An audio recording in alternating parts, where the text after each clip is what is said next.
आज की इस मुख्तसर सी नशिस्त में इंशाअल्लाह आलम इस्लाम की एक बड़ी शख्सियत शेख अब्दुर्रहमान इब्न मोहम्मद इब्न क़ासिम अल-आसिमी अन-नजदी रहमहुल्लाह उनकी सीरत के मुख्तलिफ़ गोशों से वाकिफ़ होंगे इंशाअल्लाह। ये जो शख्सियात को पढ़ने की जो बात है अल्लाह रब्बुल आलमीन ने इंसान की फ़ितरत में रखी है। दुनिया का कोई भी इंसान हो वो अपने माजी की जो शख्सियात हैं उनको पढ़ता है, उनसे इबरत लेता है, उनसे सबक हासिल करता है और उनमें के जो अच्छे लोग होते हैं उनके नक्शे क़दम पर चलने की कोशिश करता है और जिन हज़रात से जिस तरह की भी कोताही हुई हो इंसान चाहता है कि उसको ना दोहराए। लेकिन अच्छी शख्सियात कौन हैं, किनको नमूना बनाना चाहिए, यहाँ आकर के एक बहुत बड़ी गलती होती है। अल्लाह सुब्हानहु व तआला ने कुरान मजीद जो कि सबसे सच्ची किताब है, अल्लाह का कलाम है, अल्लाह सुब्हानहु व तआला ने माजी की सैकड़ों शख्सियात यानी अंबिया अलैहिस्सलाम जो सैकड़ों की तादाद में हैं उनमें से चुनिंदा कुछ शख्सियात का अल्लाह सुब्हानहु व तआला ने कुरान मजीद में ज़िक्र फरमाया। सिर्फ़ अंबिया के नहीं गैर अंबिया के भी जो नेक सालिहीन हैं, नेक हैं, अल्लाह सुब्हानहु व तआला ने उनके वाक़यात बयान फरमाए। सिर्फ़ मर्द हज़रात के नहीं ख़वातीन के भी अल्लाह ने वाक़यात बयान फरमाए। अल्लाह सुब्हानहु व तआला ने बिल्कुल आम सतह के जो लोग हैं जिनमें पहले गलतियाँ थीं, कोताहियाँ थीं, कुफ्र पर थे, अल्लाह की तौफ़ीक़ से हिदायत पर आए, अल्लाह ताला ने उनके भी वाक़यात बयान फरमाए। आप देख सकते हैं मूसा अलैहिस्सलाम के ज़माने में जो जादूगर थे किस हालत में थे, नेक बने, अल्लाह ने उनके वाक़यात को बयान फरमाया।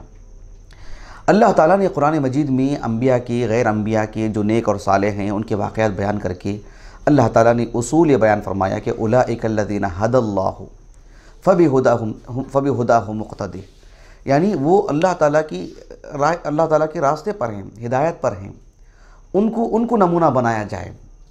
वरना जो भी शख्स गुज़र चुका है उसकी किसी अच्छी एक आद अच्छी आदत को लेकर के या सिर्फ़ उसकी मुआशरती ज़िंदगी अच्छी है उसको लेकर के हम उसको नमूना बनाएं, नहीं। अक़ाइद में भी अच्छा हो, मामलात में भी अच्छा हो, इबादात में भी अच्छा हो और बिलख़ुसूस अल्लाह की तरफ से अगर उस पर मोहर लगा दी जाए कि हाँ ये इस काबिल है कि इन्हें नमूना बनाया जाए तो कितनी सादत की बात है। आप देख सकते हैं कि अल्लाह ताला ने वस्साबिक़ूनल अव्वलून मिनल मुहाजिरीन वल अंसार, ये जो सूरत तौबा की आयत करीमा है जिसमें साबिक़ीन अव्वलीन, अंसारी सहाबी, अंसारी सहाबा, मुहाजिरीन सहाबा, इतना ही नहीं वल्लज़ीना तबअहुम बिइहसान कहा अल्लाह ताला ने, जो उनके नक्श कदम पर चलते हैं अल्लाह रब्बुल आलमीन ने उनसे भी अपनी रज़ा का इजहार फरमाया है और उनको भी अल्लाह रब्बुल आलमीन ने नमूना बनाने की बात कही है।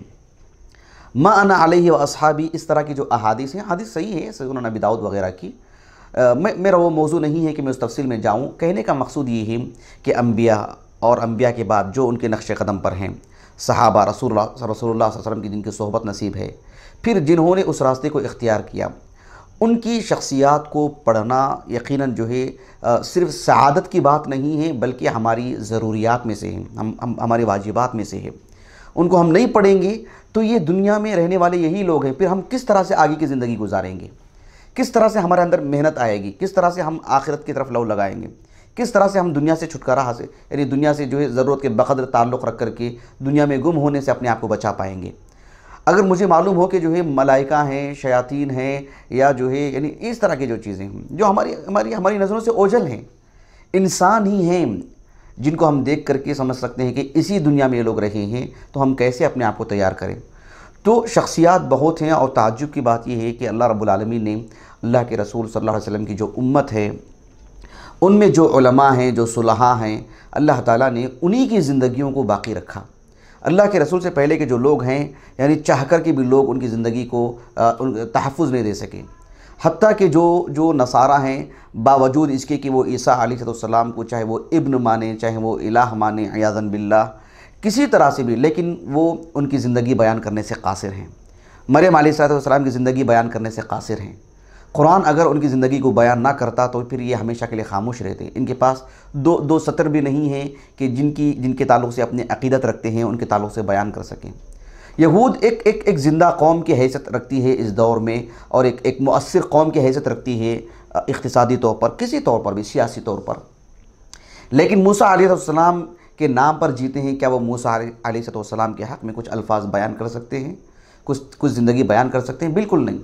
अल्लाह सुब्हानहु व तआला ने रसूलुल्लाह की कुल ज़िंदगी बयान फरमाई है सल्लल्लाहु अलैहि वसल्लम, उसकी हिफाजत फरमाई, सहाबा की ज़िंदगियाँ महफूज हो पाई हैं, ताबईन, तबे ताबईन, दीन की हिफाजत के नाम पर जो उसकी हिफाजत के लिए आगे बढ़ते हैं, अल्लाह ताला उनकी भी हिफाजत कर लेता है, उनकी भी ज़िंदगी को अल्लाह बाकी रखता है। ऐसे सैकड़ों अफराद हैं। उनमें से एक बड़ी शख्सियत जो तकरीबन माजी करीब की शख्सियत हैं, आज से एक 40 साल पहले की शख्सियत हैं, शेख अब्दुर्रहमान इब्न मोहम्मद इब्न कासिम रहमहुल्लाह। इनकी ज़िंदगी का इंतखाब क्यों किया हमने, ये भी एक जो है मतलब इसके पीछे एक पस मंज़र है, उसको जानना चाहिए। इनकी शख्सियत को हमने इसलिए इंतखाब किया है कि आलमी सतह पर क्या अरब दुनिया, क्या हिंदो पाक बर्र सग़ीर, क्या अफ्रीक़ा, बल्कि जहाँ जहाँ अहले इल्म मौजूद हैं सलफ़ी नुक़्ते नज़र से, बल्कि यानी अहलुल अहवा और अहलुल बिदअत की भी अगर आप बात करते हैं, सभी शेखुल इस्लाम इब्न तैमिया रहमहुल्लाह के मजमूल फतावा से मुस्तफ़ीद होते हैं। रद्द करने ही की नीयत से क्यों ना हो, मुखालफत की नीयत ही से क्यों ना हो, या जो हो इसमें किसी तरह की कुछ गलतियाँ निकालने की ही नीयत क्यों ना हो, मजमूल फतावा वो अपने मकतबे में रखते हैं, उससे इस्तिफ़ादा करते हैं। और अहलुस सुन्नह की अगर बात करते हैं तो किताब व सुन्नत के इफ़हाम व तफ़हीम के लिए उसे एक मुअस्सिर ज़रिया समझते हैं और उसे बहुत बड़ा हथियार समझते हैं। ऐसे में हम रोज़ाना आप कोई छोटा रिसाला, बड़ा रिसाला उठा लें, दौर हाजिर में लिखी हुई जो किताबें हैं, किसी तौर पर भी और किसी भी मौजू से मुताल्लिक़, अक़ीदे से मुताल्लिक़, और उसमें अस्मा व सिफ़ात, तौहीद उलूहियत, तौहीद रुबूबियत, और जो है अल्लाह सुब्हानहु व तआला के अफ़आल, ग़ैबियात का मामला हो, आखिरत से मुताल्लिक़ हो, सुलूक और जो है सूफ़ियत के से मुताल्लिक़ हो, या अल-लुग़ा से मुताल्लिक़, अल-अरबिया से मुताल्लिक़ हो, अल-हदीस व उलूमुहु से मुताल्लिक़ हो, अल-क़ुरान व उलूमुहु, या जो तफ़सीर और उसकी जुज़इयात और जो है मंतिक़, आप क्या मौज़ूआत लेंगे, सियासत से मुताल्लिक़, जोग्राफ़िया से मुताल्लिक़, और जो है यानी उसूल फ़िक़्ह, क़वाइद फ़िक़हिया, आप क्या क्या बताएँ। यानी अरबी ज़ुबान की पूरी जो बारीकियाँ जो होती हैं, किसी भी मौज़ू की जो किताबें होती हैं आप उठाइए, आप देखेंगे कि जहाँ दीगर अहले इल्म की या उस फ़न के माहिरीन की आरा बयान की जाती हैं, इब्न तैमिया रहमहुल्लाह के नाम भी बिल्कुल नुमायाँ रहता है। ऐसे में मजमूल फतावा का हवाला तकरीबन हर मौज़ू के लिए दिया जाता है। तो हम कुछ जानना चाहिए कि मजमूल फतावा इब्न तैमिया रहमहुल्लाह जो है वो इब्न तैमिया रहमहुल्लाह की दीगर तालीफ़ात की तरह वो एक किताब नहीं है। जिस तरह से उनकी किताब है अल-फ़ुरक़ान बैन औलिया रहमान व बैन औलिया शैतान, या उनकी किताब है जो है यानी जो अल-अक़ीदतुल वासितिया के नाम से मशहूर है, या उनकी वो किताब जो अल-इस्तिक़ामा है, या उनकी वो किताब जो अल-ईमान है, या दीगर उनकी छोटी मोटी जो किताबें हैं, ये उन किताबों की तरह एक किताब उनकी तरतीब दी हुई नहीं है, उनकी तालीफ़ नहीं है, बल्कि उनकी जो बिखरी तालीफ़ात को एकजा किया गया है, जिससे पूरी दुनिया मुस्तफ़ीद हो रही है। तो ऐसे में उस मोहसिन को अगर हम ना जानें, उस मोहसिन के लिए हमारी ताल्लुक़ से दुआएं ना निकलें, तो ये एक तरह से जो एहसान फरामोशी है। ये समझ लीजिए कि अल्लाह के तौफ़ीक़ से मेरे दिल में जो है चंद माह पहले बात आई कि यानी हम जब भी मजमूल फतावा उठाते हैं मैं जो है खोल करके देखता हूँ कि जो है शेख अब्दुर्रहमान इब्न कासिम, शेख अब्दुर्रहमान इब्न मोहम्मद इब्न कासिम, उनके लिए दुआएं निकलती थी। तो मेरे दिल में अचानक एक दिन ख्याल आया कि जो है इनकी शख्सियत को उजागर किया जाए। तो मैं जब अपने आप को टटोला तो बहुत ही मायूसी हुई कि जो मैं नहीं जानता हूँ इनके बारे में तफसीलात, और मैं जो है ये भी नहीं जानता था कि किस किस सदी के हैं। फिर कुछ मालूम करने के बाद जो है मुझे इतना एहसास हुआ और समझ लीजिए कि इतना क़ल्क़ हुआ, मुझे इतना अफसोस अपने ऊपर किया मैंने कि जो है हम रोज़ाना इससे इस्तिफ़ादा करते हैं, दीगर अहले इल्म जो इसके इक़्तिबासात पेश करते हैं उससे हम मुस्तफ़ीद होते हैं। और मजमूल फतावा की एक हैबत है, पूरे आलमी सतह पर इसका एक मकाम है, इसकी एक हैसियत है, लेकिन इसके मुरत्तिब के बारे में हमें कुछ भी नहीं मालूम है। और कई हज़रात को मैं समझता हूँ शायद कि जो है उनका नाम भी शायद ना मालूम हो, शायद देख भी ना पाते हों। तो ऐसे में एक तरह से एक अलमिया था, हल जज़ाउल एहसान इल्लल एहसान। इन्होंने जिस मेहनत, जिस मशक्क़त के साथ इस किताब को तरतीब दी, इस किताब को जो है मनसे शहूद पर लाया, लोगों के सामने पेश किया, ये काबिल सताइश है। और हक़ रखते हैं कि जो इनकी ज़िंदगी को भी उसी तरह नुमायाँ किया जाए। और मुझे यकीन है अल्लाह ताला के फज़ल व करम से कि अल्लाह ताला इस दर्स को कबूलियत अता फ़रमाएगा और जो है उर्दू दुनिया वाकिफ़ होगी इससे। अरब दुनिया में समझता हूँ वाकिफ़ है, लेकिन जो है हिंदो पाक के जो मुस्लिम दुनिया जो उर्दू दुनिया से ताल्लुक़ रखती है और इल्म से शगफ़ रखती है और मजमूल फतावा के नाम से वाकिफ़ियत है उनको, इब्न तैमिया की जो है मतलब से वो आशनाई है, वो लोग अगर इस मुरत्तिब को नहीं जानते हैं तो एक तरह से जो है कहीं ना कहीं हमारा भी कसूर है कि हमने तारुफ़ नहीं करवाया है। तो ये वजूहात थी और ये असबाब थे जिसकी बुनियाद पर हमने इस शख्सियत का इंतखाब किया है। ये जो शख्सियत हैं शेख अब्दुर्रहमान इब्न मोहम्मद इब्न अब्दुल्ला इब्न मोहम्मद इब्न कासिम, इनका मुकम्मल नाम है। अल आसिमी, ये दरअसल जो है इनके आबा व अजदाद में एक साहिब थे आसिम नाम के, और उनकी तरफ इनकी निस्बत है। अल आसिमी नजद के इलाके के हैं, रियाज से मगरबी जानिब तकरीबन कुछ किलोमीटर के फासले पर जो है अलबैर नाम का एक इलाका है। ये सब जो है मेरी इन्हीं समझ लीजिए कि किताबी मालूमात हैं, यानी किसी ने तहरीर की है तो मैंने वो उसको एकजा करके आपको सुना रहा हूँ, वरना बिज़्ज़ब्त ये इलाका जो है मतलब हम कभी गए नहीं हैं या जो है यानी क्या बोलते हैं उसको, इनका जो ख़ानदानी जो पस मंज़र है, हम हिंदुस्तान में पैदा हुए हैं, हमारे पास जो है यानी घुमा फिरा करके अपने दादा तक हमको नाम मालूम रहता है और हमारा जो खानवादा और ख़ानदान रहता है उससे मुतालिक कुछ वाक़िफ़ियत रहती है। कबाइल की जो बारीकियां हैं, किस कबीले से ये कबीला निकला है, उससे वो शाख कहाँ से निकली है, ये अरबों में आज भी है, कदीम ज़माने में तो था ही, आज भी है और उसी उरूज पर है और लोग इससे वाकिफ़ रहते हैं। तो उनका जो नसबनामा है और उनके ख़ानदान की जो मतलब शाखें हैं, ये सब जो है मतलब बयान की गई हैं, विकीपीडिया में भी बयान की गई हैं, आप मुराजा कर सकते हैं। वो मैं उसको जो है मतलब अच्छे अंदाज़ में उसको मैं यानी अपने दिल में जमा नहीं कर सका मैं उसको कि उसको मैं इफ़हाम व तफ़हीम के तौर पर आपके सामने रख सकूँ, लेकिन जो है इजमाली तौर पर बता रहा हूँ कि ये उस इलाके के हैं, रियाज से तकरीबन मगरिबी जानिब के इलाके के हैं, कुछ किलोमीटर के फासले पर अलबैर नाम का इलाका है। ये इन्हीं समझ लीजिए कि जो है 1901 यानी 1312 हिजरी के आसपास इनकी विलादत हुई। 1312 हिजरी यानी 1901 यानी आज से तकरीबन 120 साल होने जा रहे हैं इनकी विलादत को। 1901 में इनकी विलादत हुई है और 1972 में इनका इंतकाल हुआ। 1392 हिजरी को जो है इनका इंतकाल हुआ है। 1973 को शेख अमीन अश-शनक़ीती का इंतकाल हुआ और शेख अमीन अश-शनक़ीती रहमहुल्लाह से चूँकि आप लोग अच्छी तरह वाकिफ़ हैं और मैं समझता हूँ सन वफ़ात भी मालूम होगा तो याद रखने के लिए आसानी होगी, इसलिए मैं बता रहा हूँ आपको। तो इनसे 1 साल पहले जो है इनका इंतकाल हुआ शेख अब्दुर्रहमान इब्न कासिम मोहम्मद इब्न कासिम रहमहुल्लाह का। ये 10 साल के थे कि इनके वालिद का इंतकाल हो गया, 10 या 12 साल के थे, यानी 1324 हिजरी को इनके वालिद का इंतकाल हो गया। अभी मैं एक दर्स की तरतीब दे रहा हूँ, अल्लाह ताला की तौफ़ीक़ से बहुत जल्द इंशाअल्लाह आपके इम्तिहानात हो जाएंगे तो उसके बाद मैं तरतीब दूँगा कि हमारी 1400 साल की वो शख्सियतें जो बिल्कुल आलमी सतह की शख्सियतें हैं, आलमी दर्जा रखते हैं और जो है मुअस्सिर शख्सियतें हैं, मतलब दुनिया में इनक़िलाब बर्पा किया है। मैं किसी सिकंदर वगैरह की बात नहीं कर रहा हूँ, मैं 1400 साल की तारीख़ के बड़े अहले इल्म की बात कर रहा हूँ जिनको पूरी दुनिया जानती है और वो अपने माँ बाप के बगैर, माँ बाप अभी वो 2 साल के थे बाप का इंतकाल हुआ, 4 साल के थे माँ का इंतकाल हुआ, किस तरह से पले बड़े और दुनिया में इमामत अल्लाह ताला ने उनको अता फरमाई। तो मैं वो भी एक दर्स तैयार कर रहा हूँ ताकि जो है हम लोगों को हौसला मिले और हमको हिम्मत मिले कि जो है यानी सब चीज़ें अदम होने के बावजूद भी अल्लाह का इरादा हो और अल्लाह सुब्हानहू व तआला की तौफ़ीक़ हो तो आदमी वहाँ तक पहुँच सकता है, कोई बैद नहीं है। हाँ जी। तो ये भी ऐसी जो इनके वालिद मोहतरम का जो है तकरीबन 12 साल के थे इनके वालिद साहब का इंतकाल हुआ। इनकी वालिदा का नाम हैया बतलाया जाता है, हैया बिनत अब्बाद। उन्होंने इनकी तरबियत की और अहसन तरीक़े से की और ये हाफिज़ कुरान हुए और उसके बाद जो है मकामी अहले इल्म से पढ़ा और फिर मज़ीद इल्म के लिए रियाज़ गए। रियाज़ में भी आपने कई एक अहले इल्म से पढ़ा। एक नाम आता है शेख अब्दुल्ला इब्न अब्दुल लतीफ़ आला शेख, मोहम्मद इब्न अब्दुल्ला इब्न अब्दुल लतीफ़ आला शेख एक नाम आता है।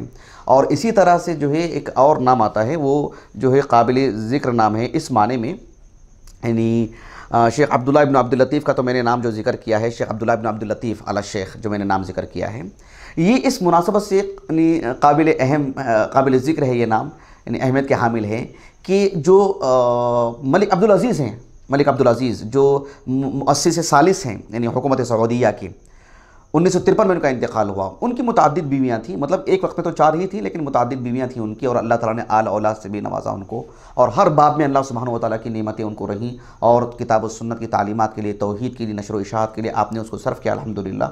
तो मलिक अब्दुल अज़ीज़ रहमहुल्लाह ने जिन बीवियों से शादी की उनमें से एक जो है यानी ये जो यानी शेख अब्दुल्ला बिन अब्दुल लतीफ़ आला शेख जो हैं मोहम्मद बिन अब्दुल वहाब रहमहुल्लाह के खानवादे के हैं, उनकी बेटी से भी जो उनकी शादी हुई है उन्हीं से जो है मलिक फ़ैसल की विलादत हुई थी। तो मलिक फ़ैसल के जो नाना हैं गोया कि इनके उस्ताद हैं। बात वाज़ेह होगी आपको जी।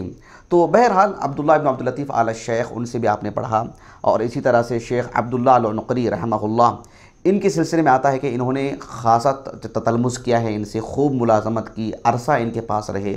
और मज़ीद नाम आते हैं शेख मोहम्मद इब्न महमूद, इनसे फ़राइज़ पढ़ा इन्होंने। शेख सुलेमान इब्न सहमान, इनसे जो है अक़ीदे के मबाहिस पढ़े हैं। शेख मोहम्मद इब्न फ़ारिस, जानते हैं आप अहमद इब्न फ़ारिस को, जो लुग़त में बहुत मशहूर हैं, लुग़वी हैं। तो जो है ये भी जो है शेख मोहम्मद इब्न फ़ारिस हैं, इनसे उलूम जो है अल-लुग़ा अल-अरबिया इन्होंने पढ़ा है, अरबी ज़ुबान के क़वाइद इन्होंने इनसे पढ़े हैं, गोया इब्न फ़ारिस से इन्होंने पढ़ा है जी। इसी तरह से जो है कुछ और नाम भी लिखे गए हैं। हाँ, एक दिलचस्प बात ये है कि यानी इनका तर्जुमा हयात जिन हज़रात ने लिखा है, शेख इब्न जिब्रीन वग़ैरह ने लिखा है, तो उन्होंने कहा कि जो है ये अपने अक़रान में, अपने हम उम्र लोगों में इनको बहुत जो है मतलब बरतरी हासिल थी इनको हर बाब में माशाअल्लाह। आप अंदाज़ा लगाइए कि शेख मोहम्मद बिन इब्राहीम आला शेख जो हैं बहुत बड़े आलिम दीन हैं, शेख इब्न बाज़ के उस्ताद हैं, वो मुफ्ती दियार सऊदिया थे वो अपने वक्त के। 1969 में 60/9 में जो है उनका इंतकाल हुआ। ये इनके अक़रान में से हैं, यानी एक अजीम शख्सियतें हैं इनके अक़रान में से, और इनके अपने अक़रान में, अपने हम उम्र लोगों में इनको जो है मतलब यानी इल्म में, अमल में और दीगर जो है खसाइस में इनको बरतरी हासिल थी, सुभान अल्लाह। तो ये मामूली शख्सियत नहीं है, लेकिन अलमिया देखिए, हमने से अगर किसी को बोले कि हाथ उठाइए कौन इनसे वाकिफ़ है, लेकिन हम नहीं जानते हैं। ये एक वाक़ईतन बहुत अफसोस की बात है। हम जिनसे इस्तिफ़ादा करते हैं गोया कि हम उस्ताद उसी को समझते हैं जो हमारी क्लास में आता है पढ़ाने के लिए। ज़िम्नन बात बता रहा हूँ मैं आपको, ये ज़िमनी तौर पर बात बता रहा हूँ, नहीं बड़े अफसोस की बात है। यानी हम जिसको देखते हैं कि हमारी क्लास में आ रहे हैं, period number 1, period number 2, period number 3, समझते हैं कि ये हमारे असातिज़ा की फ़हरिस्त है।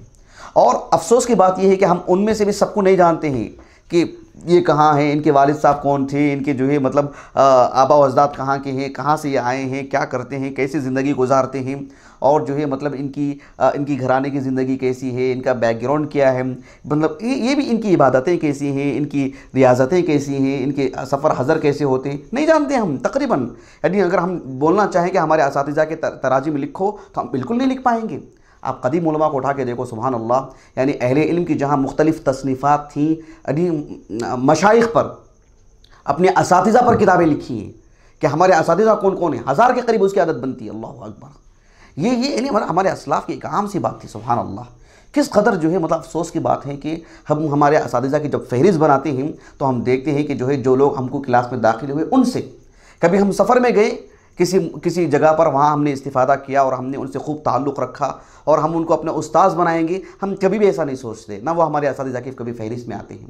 ठीक है, कई अहले इल्म से हम इस्तिफ़ादा करते हैं, हम समझे कि भाई ये हमारे उस्ताद हैं, फ़िक़्ह की किताबें पढ़ते हैं, हमें नहीं समझ में आई बहुत सारी बातें, हम अब वो किताब उठा के देखें तो हमको वो इससे समझ में आई, तो मालूम होना चाहिए कि इस किताब का मुसन्निफ़ कौन है, जिसने मुझे इतना फ़ायदा पहुँचाया है, या अल्लाह ने इसको ज़रिया बनाया है मेरी इफ़ादियत के लिए, हम उनसे वाकिफ़ हों।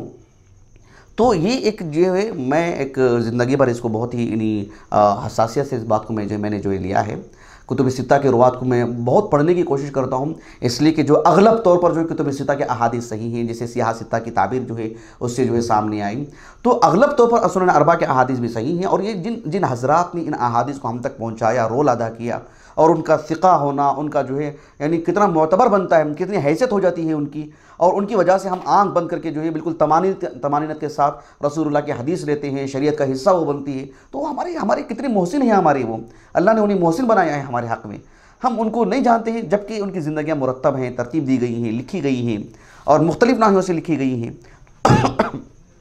तो उनको पढ़ना चाहिए। तो बहरहाल शेख अब्दुर्रहमान इब्न मोहम्मद इब्न क़ासिम रहमहुल्लाह, इनकी मुतअद्दिद जो है तसानीफ़ भी हैं, उनकी तसानीफ़ पर आते हैं हम इंशाअल्लाह। अभी इनकी तसानीफ़ में जो है बहुत सारी किताबें हैं। एक किताब है उनकी जो मोहम्मद बिन अब्दुल वहाब रहमहुल्लाह की जो किताब तौहीद है, उस पर उन्होंने हाशिया लिखा है। सलासतु उसूल जो किताब है मोहम्मद बिन अब्दुल वहाब अन-नज़दी रहमहुल्लाह की, उस पर भी उन्होंने हाशिया लिखा है।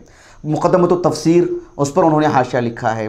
और जो है फ़राइज़ से मुताल्लिक़ अल-आजुरुमिया, उस पर इन्होंने हाशिया लिखा है, जो नहू की किताब है।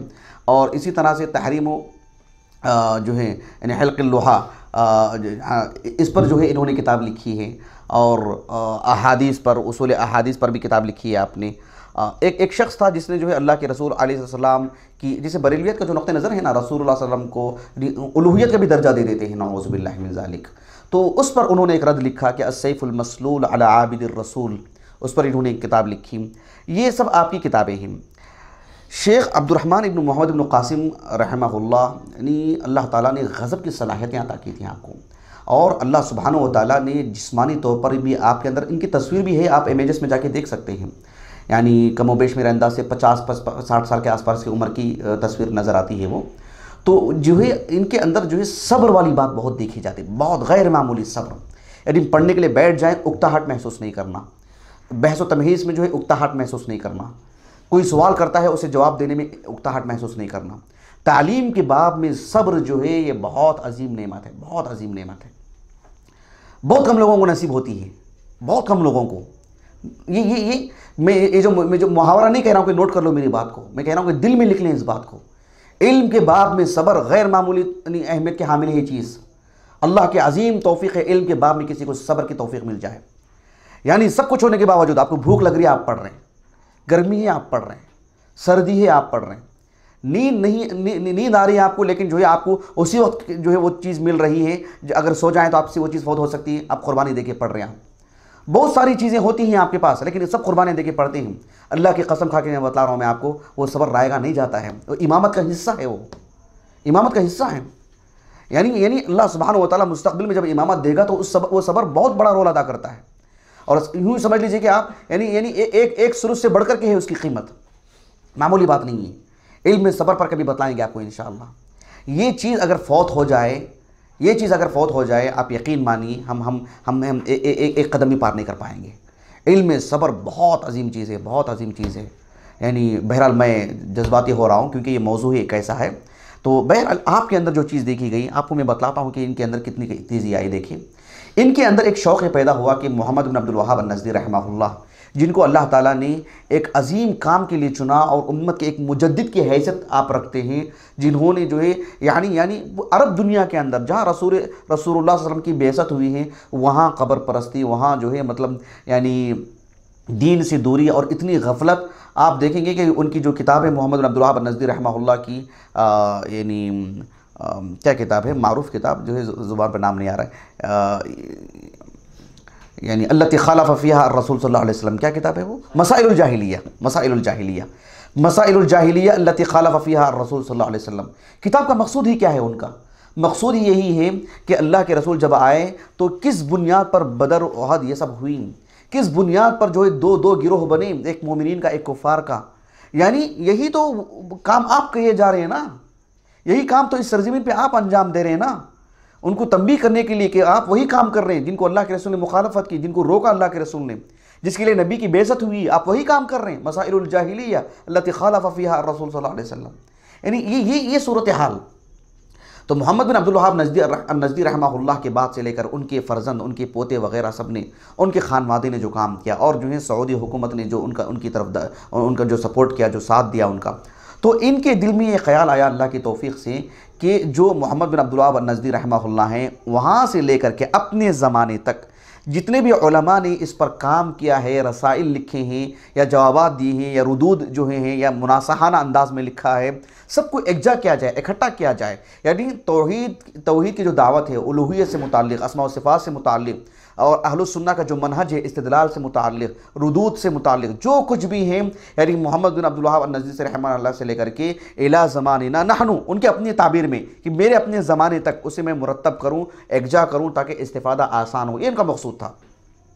इसके लिए कमर बस्ता रहे और कम उम्र में, तकरीबन 20 साल की उम्र में आसपास उसके लिए खड़े हो गए। समझ रहे हैं आप? यानी आप अंदाज़ा लगाइए, एक शख्स ने अल्लाह ताला की तरफ से सलाहियतें उसके पास मौजूद हैं, संजीदगी उसके पास मौजूद है। फिर ये जब आप काम अंजाम देंगे ना, तो आप काम को जब अंजाम देते हैं, इमामत मिलती है जब आपकी उम्र 60 साल होकर रहती है, 50 साल रहती है, लेकिन आपको आगाज़ कहाँ से करना पड़ेगा? वहाँ से जहाँ से हमारी उम्र तक मुकल्लफ़ की उम्र होती है, वहाँ से हमें आगाज़ करना पड़ेगा, वहीं से हमारे अंदर संजीदगी आनी पड़ेगी। उससे पहले हम हाफिज़ कुरान हो जाएं, उस वक्त हम बुनियादी बातें पढ़ लें, धीरे धीरे मिलकर ही एक इमामत मिलती है। मामूली बात नहीं है। अचानक 50 साल की उम्र में बाल सफ़ेद हो सकते हैं, इल्म नहीं मिल सकता। अचानक इल्म सीने में इल्म नहीं आएगा। समझने की कोशिश करें इस बात को। इसके लिए मैंने पता नहीं कितनी मरतबा मैंने आपके सामने बात रखी है। तो हमारी जो उम्रें हैं, इसको हम बच्चे कह करके ज़ाय कर देते हैं। खेल कूद ज़िंदगी का एक हिस्सा है, जुज़ है, वो हमारी ज़िंदगी पे गालिब ना है, वो नसअल्लाह सलामा। तो तकरीबन 20 साल की उम्र में आप खड़े हुए इसके लिए। और जब मोहम्मद बिन अब्दुल वहाब नज़दी रहमहुल्लाह और उनके बाद से लेकर के जो उलमा ने इस पर जो काम किया, जब उसको उन्होंने जमा करना शुरू किया, तो उसी दौरान इनको इब्न तैमिया रहमहुल्लाह की भी कुछ रसाइल मिले, जिसे उन्होंने तरतीब देना शुरू किया। आप यकीन मानिए कि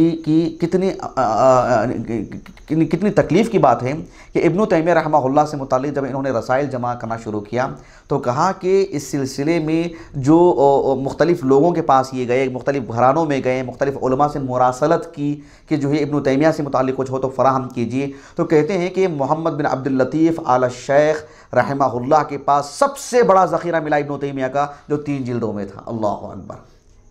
अंदाज़ा लगा रहे हैं आप? सिर्फ 3 जिल्दों में मिला उनको। और कहते हैं कि सबसे बड़ा ज़ख़ीरा मिला मुझे, उससे बड़ा ज़ख़ीरा किसी के पास नहीं मिला।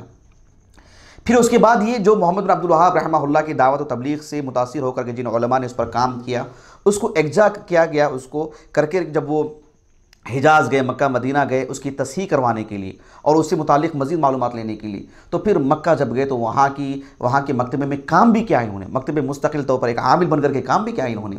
तो वहाँ जो है काफ़ी मखतूतात मिली इब्न तैमिया रहमहुल्लाह की, उसको एकजा किया और कई अहले इल्म से दीगर रसाइल उन्होंने जमा किए।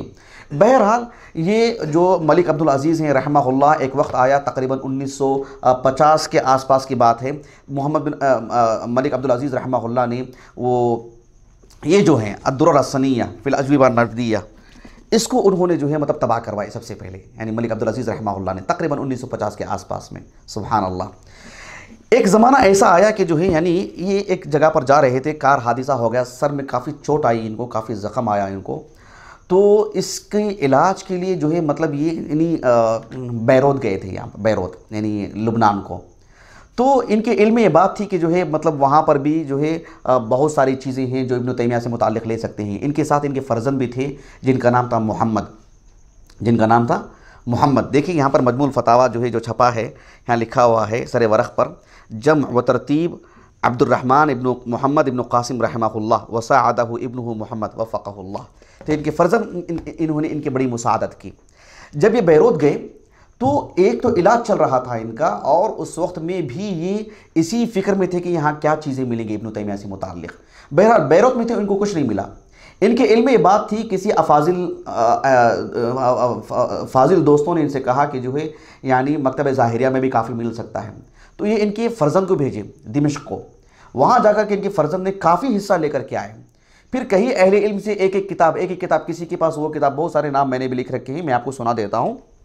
यानी एक नाम आता है जो है शेख मोहम्मद बिन अब्दुल लतीफ़, जिनके पास 3 जिल्दें मिली और वो सबसे बड़ा हिस्सा इनके पास मिला था।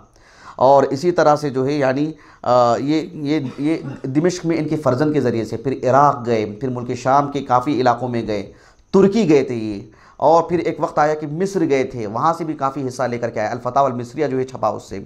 और फिर मुख्तलिफ उलमा को खतूत लिखे इन्होंने कि किसी के पास हो तो कुछ बताएं। समझ रहे, मैंने 30 सेकंड में कह दिया कि जो ये इराक़ गए थे, शाम गए थे, तुर्की गए थे, मिस्र गए थे। आप ज़रा अंदाज़ा लगाइए, हम बेंगलुरु से हैदराबाद जाते हैं, बेंगलुरु से मुंबई जाते हैं, बेंगलुरु से चेन्नई जाते हैं, क्या हालत होती है हमारी। और जाएँ, जा करके बहस व तमीज़ करें, ढूंढें एक एक से। और आज का फ़ोन का ज़माना तो नहीं है, ये उस वक्त की बात है। अब सर सोच के देखिए कितनी मेहनत लगी इसके पीछे, मामूली बात नहीं है ना, मामूली बात नहीं है। सरमाया कितना लगा, जिस्मानी मेहनत कितनी रही। आपने एक इलाके को जाने के लिए इत्तला की कि नहीं की, आपने कितनी मुरासलत की, कितनी चीज़ें मिली आपको, और मिली तो किस शक्ल में मिली। आज की तरह नफीस किताब तो नहीं मिली ना हमको, पूरी उम्दगी के साथ। ये सब चीज़ें सामने रखना चाहिए किसी की मेहनत को जानने के लिए। हम 2 लफ्ज़ों में रस्मी तौर पर किसी की तारीख़ पेश करेंगे, हमारी तारीख़ भी वैसी बेहैसियत होकर के रह जाएगी। दर्द के साथ, डूब करके और पूरी हसासियत के साथ जो उनकी मेहनत है, अगर हम उनको समझेंगे, ये यकीन मानिए कि ये सबसे बड़ा जो है एक तोहफ़ा होता है किसी के लिए भी।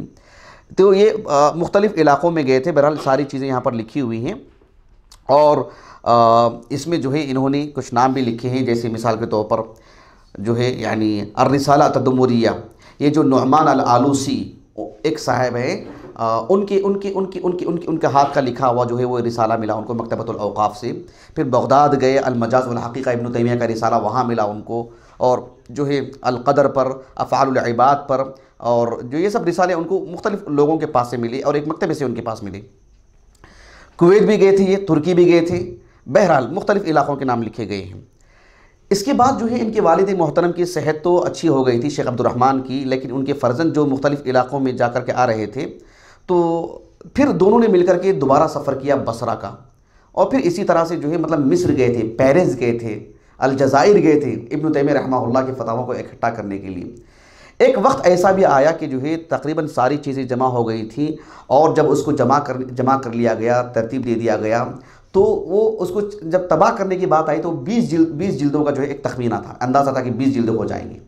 फिर इनके दिल में इरादा आया कि जो है अभी जल्दी ना करूं और भी कुछ जमा कर लूँ। यानी आज तो 37 जिल्दों में छपी ना वो, यानी इन्होंने ही छपी 37 जिल्दों में। यानी इतनी मेहनत के बाद 20 जिल्दों वाला काम हुआ है, 37 जिल्दों वाला नहीं, 20 जिल्दों वाला काम हुआ है।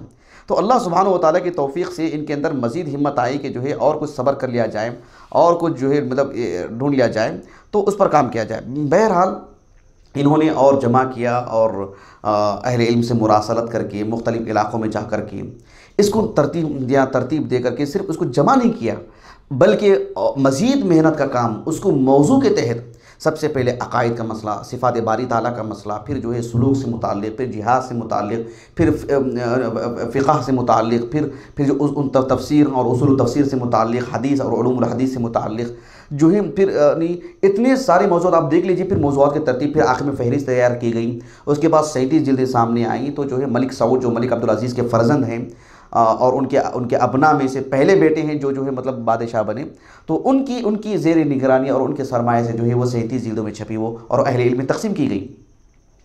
यानी एक समझ लीजिए कि उम्मत मुस्लिमा का एक नादिर तोहफ़ा। एक साहब हैं जिनका नाम है मोहम्मद इब्न अहमद, जो इब्न मुर्री के नाम से मारूफ़ हैं, या इब्न मर्री के नाम से मारूफ़ हैं। ये इब्न तैमिया रहमहुल्लाह के मुआसिर हैं, और इब्न तैमिया रहमहुल्लाह के इंतकाल के बाद वफ़ात पाए। इब्न तैमिया रहमहुल्लाह की ज़िंदगी अगर आप पढ़ेंगे तो आपको अंदाज़ा होगा कि आप जेल में वफ़ात पाए, सबको मालूम है। इब्न तैमिया रहमहुल्लाह का जब इंतकाल हुआ तो आपके हाथ से सिर्फ कागज़ नहीं, कलम नहीं, बल्कि लोगों को जाने तक रोक दिया गया कि ताकि आप इमला ना करवा दें। आप मतलब वो ऐसा ना हो कि आप सुना दे तो वो हाफिज़े में लेकर के आ जाए, अपने सीने में लेकर के आ जाए। हर तरह के दरवाजे बंद कर दिए गए, लेकिन अल्लाह सुब्हानहू व तआला ने सबको ख़त्म कर दिया। आपके इल्म को अल्लाह ने महफूज रखा। इब्न तैमिया को देखिए आप रहमहुल्लाह, जब आपका इंतकाल हुआ, हुकूमती सतह पर, मैं गली के गुंडे की बात नहीं कर रहा हूँ, हुकूमती सतह पर आपकी तहरीरों पर पाबंदी लगाई गई। हुकूमती सतह पर आप इब्न अबी इज़्ज़ हनफ़ी रहमहुल्लाह की जो शरह है उठा के देखिए आप, इब्न तैमिया के मनक़ुलात हैं, लेकिन इब्न तैमिया का हवाला नहीं है। क्यों? पाबंदियों की वजह से, कि आप ज़द में ना आ जाएं। तो ये सूरत हाल थी। तो इब्न मर्री जो मैंने नाम कहा है, अभी आपके सामने जो नाम सुनाया है, ये इब्न तैमिया रहमहुल्लाह के एक तिलमीज़ को, किसको? इब्न तैमिया रहमहुल्लाह के एक शागिर्द को ख़त लिखा, और ख़त लिख कर के कहा, और मैं जब जुमले पढ़ता हूँ तो वल्लाह कह रहा हूँ कि रोंगटे खड़े हो गए।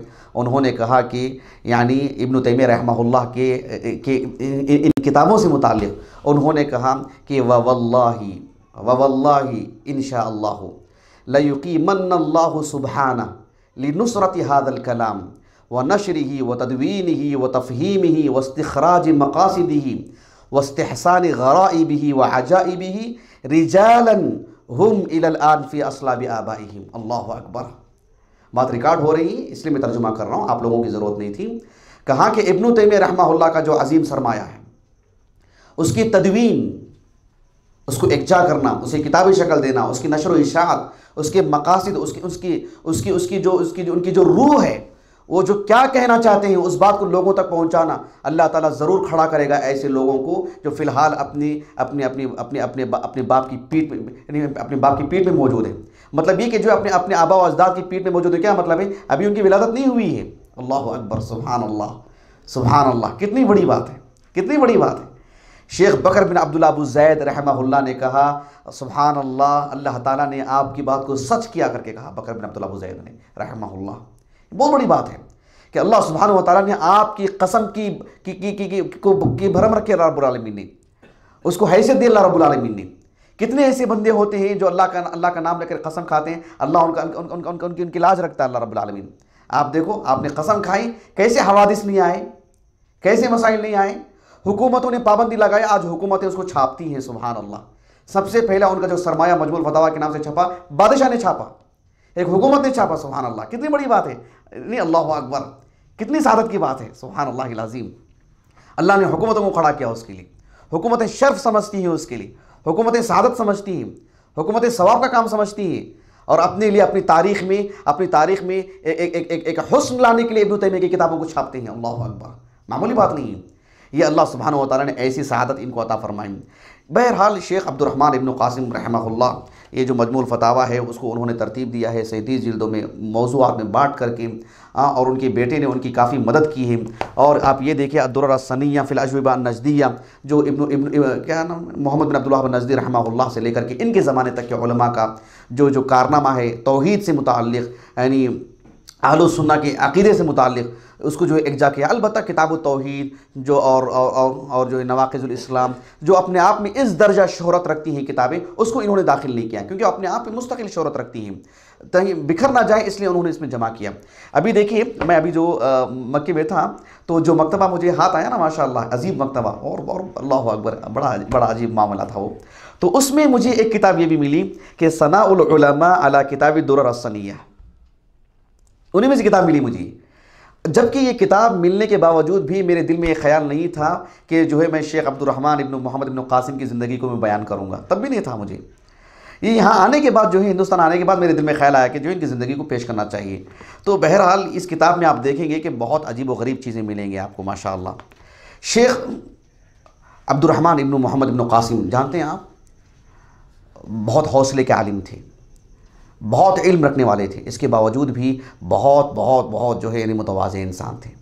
बहुत ज़ुहद था आपके अंदर, यानी इतना मामूली घराना था आपका, इतना मामूली घर था आपका कि मलिक सऊद ने आपसे कहा कि जो है आपके लिए हम घर बना के देंगे बेहतर। कहा कि नहीं, मेरा घर तो बहुत करीब आने वाला है, बेहतर से बेहतर घर आने वाला है, यानी मेरी मौत आ जाएगी और मुझे बेहतर से बेहतर बदला मिलेगा। यानी दुनिया इनको नहीं चाहिए थी इनको, लेकिन इसलिए इन्होंने कितना बड़ा काम किया इन्होंने, माशाअल्लाह, कितना अजीम काम किया इन्होंने।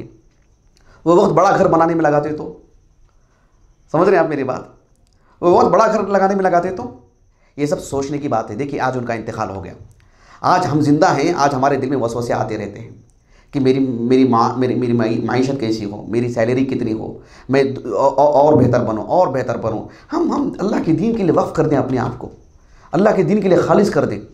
अगर मैं कमाऊँ तो 2 रुपये मिलते हैं, लेकिन 1 रुपये में मुझे इक्तफ़ा करना पड़ता है तो इक्तफ़ा कर लें, लेकिन अल्लाह के दीन को तरजीह दें, मेहनत करें। बड़े उलमा की ज़िंदगियाँ इसीलिए अल्लाह ने बाकी रखी हैं। देखिए आज उनका इंतकाल हो गया, आज उनका इंतकाल हो गया। उनकी पूरी तारीख उठा के देख लीजिए, क्या खाया गया लिखा जाता है, क्या पिया लिखा जाता है, सफ़र किया तो किस गाड़ी में क्या लिखा जाता है, वो नहीं, क्या काम किया उन्होंने, सरमाया क्या है उनका, क्या तरतीब दी उन्होंने, वही सामने आती है। आपके अंदर इतनी जुर्रत थी। देखिए सिर्फ जुर्रत नहीं चाहिए, ठोस इल्म चाहिए, जुर्रत भी चाहिए और रहीमाना अंदाज भी चाहिए, रहीमाना अंदाज भी चाहिए। हमारे अंदर ठोस इल्म है लेकिन रहम दिली नहीं है, फेल है हम। हमारे अंदर रहम दिली तो है लेकिन ठोस इल्म नहीं है, वो भी गलत। ठोस इल्म है, रहम दिली भी है, लेकिन जुर्रत नहीं है बोलने की, हक बोलने की जुर्रत नहीं, हिम्मत नहीं है हमारे अंदर। हाँ, मतलब ये हिकमत के साथ बोलना चाहिए। आप बादशाहों को ख़त लिखते थे, बादशाहों को नसीहत करते थे। आपने मलिक फ़ैसल रहमहुल्लाह को आपने नसीहत की, मुनासहाना अंदाज़ इख्तियार किया आपने। यानी बादशाहों को ख़त लिखना ये कोई एक दोस्त दूसरे दोस्त को जो लिखता है ऐसा नहीं है। एक एक लफ्ज़ तारीख़ तारीख़ तारीख़ बन जाती है, एक एक कलमा अपने अंदर तारीख़ रखती है। तो इन्होंने बादशाहों को ख़त लिखा, माशाल्लाह, नसीहत की, उनको हक़ की तरफ आमादा किया, उनसे होने वाली चूक को बयान किया उनको। ये उनसे प्यार, उनसे मोहब्बत और उनकी सरबुलंदी की दलील है कि उनकी सरबुलंदी चाहते हैं। ये इस तरह के अजीम उलमा में से हैं। बहरहाल आपके तलामिज़ा भी हैं, आपके तलामिज़ा में से शेख इब्न जिबरीन का नाम खुसूसी तौर पर जिक्र किया जाता है। आपका जो सरमाया है ख़ासकर मजमूअ फतावा से मुताल्लिक़, इस सिलसिले में मुझे एक कौल पढ़ने को मिला, यानी किसी ने नेट पर लिखा है, मैं मुराजा नहीं कर सका कि किसने लिखा है, कि जिस तरह से इमाम अल-हरमैन अल-जुवैनी रहमहुल्लाह, उनका एक कौल जो है ज़िक्र किया जाता है कि जो है उन्होंने कहा कि यानी जितने भी मसालिक हैं, मसालिक अरबा जो हैं, वो जिस तरह से इमाम शाफ़ी रहमहुल्लाह का सब पर एहसान है शवाफ़े पर, इमाम अबू हनीफा का एहसान है पूरे अहनाफ पर, इमाम शाफ़ी का एहसान है पूरे शवाफ़े पर। यानी इमाम शाफ़ी रहमहुल्लाह का पूरे शवाफ़े पर एहसान है, सिवाय इमाम बैहक़ी का, उनका इमाम शाफ़ी पर एहसान है, जो उन्होंने शाफ़ियत को इतनी तक़वीत पहुँचाई। ऐसे उनका कौल है इमाम जुवैनी का, इमाम अल-हरमैन अल-जुवैनी रहमहुल्लाह का। तो किसी ने उस पर जो है हाशिया चढ़ाया था, मेरे बिज़्ज़त मुझे नाम नहीं याद आ रहा है, मैं दोबारा देख लूँगा इंशाअल्लाह। उन्होंने कहा कि मैं इनके बारे में यही कहूँगा कि सारे अहलुस सुन्ना पर इब्न तैमिया का जो एहसान है, इब्न तैमिया रहमहुल्लाह पर जो शेख अब्दुर्रहमान इब्न मोहम्मद इब्न कासिम का वो एहसान है कि जो आपने आपके सारे उलूम को एकजा करके उम्मत के सामने पेश किया। आप यकीन मानिए, ये कहते हैं कि मैंने ख्वाब देखा कि शेखुल इस्लाम इब्न तैमिया रहमहुल्लाह ने मुझे ख्वाब में जो ताज पहनाया है, मुझे गोया कि मेरी खिदमत को सराहा है मुझे। अल्लाह अकबर। ये कहते हैं कि मेरे इंतकाल से 40 दिन पहले इन्होंने एक ख्वाब ये भी देखा था कि मेरे दाएं और बाएं अहमद इब्न हम्बल हैं, इमाम अहले सुन्ना, और एक तरफ शेखुल इस्लाम हैं रहमहुल्लाह। नमाज का वक्त हो गया था तो मुझे इमामत के लिए आगे बढ़ाए। तो इन्होंने ये ताबीर की कि जो है अज़ान और इक़ामत के दरमियान बहुत कम वक्त होता है, तो गोया कि शायद मेरी मौत का भी वक्त बेकरीब है और अल्लाह ताला मुझे इन दोनों के साथ रख दे तो मेरे लिए सआदत है, मैं समझूंगा कि मेरी निजात है। और उसके 40 दिन के बाद इनका इंतकाल हो गया। अल्लाहु अकबर। रहमहुल्लाह रहमतन वासिया क़द्दसल्लाहु रूहहु। अल्लाह सुब्हानहु व तआला आपसे राज़ी हो, रज़ी अल्लाहु अन्हु। देखिए एक शख्स ज़ाती तौर पर कितनी मेहनत की, सुभान अल्लाह, कितना इन्होंने उम्मत को सरमाया अता किया। यही मकसूद था कि मैं आपकी ज़िंदगी को आपके सामने रखूँ तो हम बहैसियत तालिब इल्म, हम मेहनती हों, जफाकश हों, सब्र हमारे अंदर हो, अल्लाह की बातों पर यकीन हो और जो है मुखलिस हो, अल्लाह के लिए पढ़ें, अल्लाह के दीन के लिए पढ़ें, उसकी नशर व इशाअत के लिए पढ़ें। इसमें हमारे लिए 1 रुपये का फ़ायदा हम दे करके ना पढ़ें, ना पढ़ने के लिए ना पढ़ाने के लिए। हमारी ज़िंदगी की जो ज़रूरतें हैं रब्बुल आलमीन हमारे लिए ख़ुद कफ़ील है, वो हमारी कफ़ालत कर लेगा, वो हमें बेनियाज रखेगा। अल्लाह की कसम खा के कहता हूँ मैं, अल्लाह सुब्हानहु व तआला ऐसा नहीं करने देगा हमको, हमारा हाथ नीचे कभी नहीं आने देगा। अल्लाह सुब्हानहु व तआला छोटी रकम ज़रूर होगी लेकिन अल्लाह ताला हमारा हाथ ऊपर रखेगा, इसलिए कि हम अल्लाह के दीन को तरजीह दे रहे हैं, अल्लाह के दीन को पढ़ रहे हैं। तो ये इतना अजीम इल्म अल्लाह दुनिया कमाने के लिए ना हो, हमारे घर के चूल्हे जलाने के लिए ना हो, हमारे बीवी बच्चों को पालने के लिए ना हो, ये अल्लाह के दीन की सरबुलंदी, उसको जो है मतलब अख्तारुल आलम में पहुँचाने का मादा हमारे अंदर हो, अज़्म हो और अज़ाइम हो और बुलंद हिम्मती हो। हम गली के नहीं हैं। अल्लाह सुब्हानहु व तआला आलम सतह पर हमारी खिदमत, हमें खिदमत की तौफ़ीक़ अता करेगा, वो सआदत देगा। हौसला रखें। किसी के लिए बात हंसने की हो सकती है लेकिन हम हौसला रखें, हमारी निगाहें अलग हों, हमारा देखना अलग हो, हमारा सोचना अलग हो, हमारे ख़यालात अलग हों। हम इतनी बड़ी शख्सियतों को पढ़ कर के हम एक बंद कमरे में हो जाएँ? अबदन, हरगिज़ नहीं। अल्लाह ताला से दुआ है कि अल्लाह सुब्हानहु व तआला हमें अल्लाह के इस दीन के लिए अजीम खिदमत की अल्लाह ताला तौफ़ीक़ अता फ़रमाए। अल्लाह ताला हमें ठोस इल्म दे, अल्लाह ताला हमें अमल की सआदत नसीब करे। अल्लाह सुब्हानहु व तआला इन हामिलीन सुन्नत के साथ हमारा शुमार फ़रमाए। अल्लाह रब्बुल आलमीन जब तक इस दुनिया में रखे अल्लाह ताला हमें उसके दीन के लिए जोड़ के रखे। आमीन व आखिरु दावाना अनिल हम्दुलिल्लाहि रब्बिल आलमीन।